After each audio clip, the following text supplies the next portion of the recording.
Hi, hello teachers. So, nasa part 2 and 3 na po tayo ng ating basic tutorial using Canva in making your video presentation.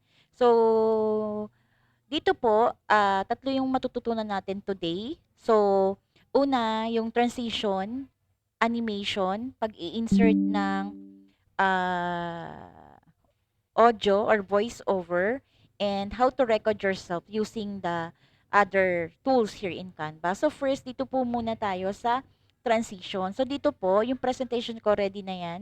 So papakita ko na lang sa inyo kung paano nag-i-insert ng transition. So dito po, i-click nyo lang yung gitna and marami na pong available na pagpipilian kayong transition dyan.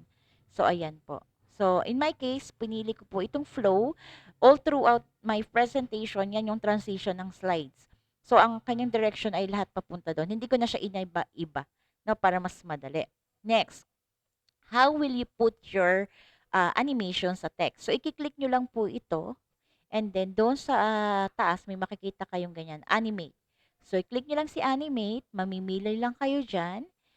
So, pwedeng on enter. Ibig sabihin, pag kinilik nyo lang si enter, tsaka lang siya mag-a-appear. Pwede namang on exit, pero mas maganda yung on enter, no? Yung speed ito, adjustment yan. Gano'n siya kabilis. So, yan po. Ganun lang din all throughout ang gagawin nyo sa iba. So, meron dyan direction, saan siya magmumula. Ganyan. Yan po, no?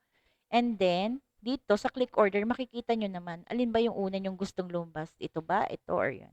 So, in my case, ganyan yung pinili kong order. Kasi ganun yung parang mas nagagandahan ako. So, yun po, no? Yun yung animation na sinasabi. Next, paano naman tayo mag-i-insert ng mga elements? So, dito kung mapapansin nyo, hindi siya picture video, no? Yan po. So, dyan, yan po, nanggaling lang din sa elements. So, sa Canva. Lahat ng makikita nyo dito, mga clip arts, lahat yan ay galing sa Canva. So, paano yun nangyari? Dito sa Canva, sa gilid, no? Maraming option. Dito tayo sa elements. Elements. So, naturuan ko naman kayo kung paano mag-upload ng video. Elements. Yan. Sa elements, bibigyan kanya ng maraming option. So, ang kailangan mo lang gawin is mag-decide ka or dapat tama yung itatype mo na choices. Pag halimbawa, naghanap ko ng teachers. So, dyan, bibigyan ka nila ng graphics, photos, videos, and audio. So, makakahanap ka ng maraming maraming design para mapaganda mo ang iyong presentation. So, meron din pong mga animation dyan na ang tinype ko kasi doon ay analysis. Ganyan. Tapos, may videos po yung pinili ko.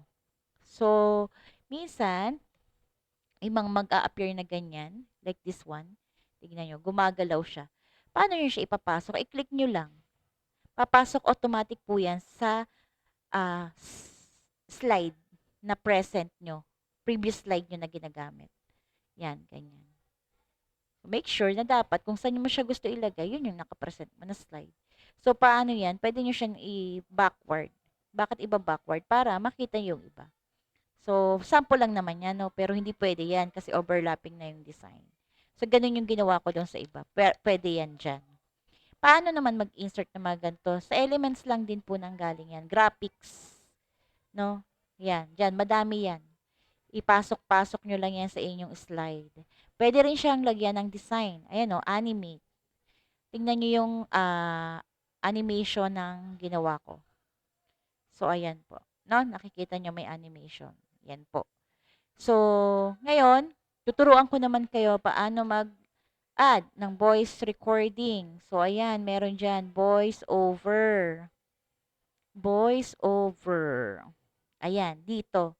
Kaya lang, ang disadvantage, kasi nga po limited, may limitation ang voice over dito. Yung script niya is hanggang, ayan, four characters na lang yung available kasi nagamit ko na yung iba. So, kaya lang, bibigyan ko yan ng example. Halimbawa, ito. Yan. Yung script nyo, i-copy-paste nyo lang doon. Control P. Hindi na ako pwede gumamit kasi 4 characters na lang. Tignan natin. Enhancing para makita ko lang. So, yan. Halimbawa yan. O, dito mamimili kayo ng speaker, anong sound. Pag kayo po ang nagamit, maririnig niyo po yung mga boses ng mga choices. Anong medium, style na, narration ba siya? And then you can play sample para marinig niyo yung boses ni speaker dito. Pero Change in all things is tapos kung kayo ay, ano na, desidido na yun ang gusto mong gawin, generate audio. So, pag generate audio mo, automatic, kung saan mo po kinuha at kung ano yung recent slide mo, dun siya papasok. um Ito sa ilalim. Ayan. Ngayon, halimbawa, mahaba yan. Kasi maiksi nga lang kasi nga limited po ano. Pero ito nai-stretch yan, no? So make sure lang, ito yung medyo technical dito kaya sabi ko mas maganda yung ituturo ko sa susunod na part, no? Sa part yung part ng presenting or yourself using Canva. Kasi kailangan mong i-adjust yung recordings mo based doon sa bawat slide. Kaya medyo technical. Eh, kung gusto nyo talaga ng voice recording, kung wala sa Canva, pwede naman po siya. Dito po siya, kung gusto nyo siya i-delete, ayun. Pwede po kayo mag-search sa Google. Meron din po.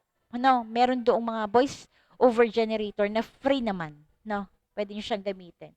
Ida-download nyo lang siya. Ma'am, paano i-insert yun kung gagamit kami? Eh, di punta po kayo sa upload. Katulad ng ginamit ko dati, upload files, ayan o, yung mga recording, yung mga audio, napasok naman dyan. Pag kinilik nyo yan, tingnan nyo ha, i-click ko siya, papasok yan dun. No? Pag pinilay nyo, pag play natin, so magpi-play yung inyong recording doon. Yan, ito yun. I-delete na lang natin.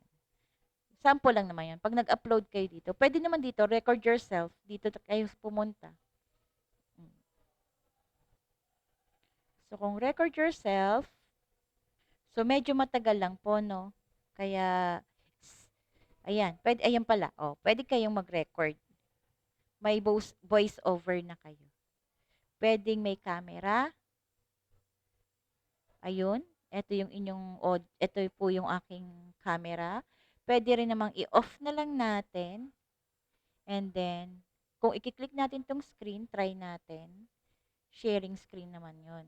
Close. So, yan. Yan yung mga option. 'Di ba? Close na lang natin. No camera na lang.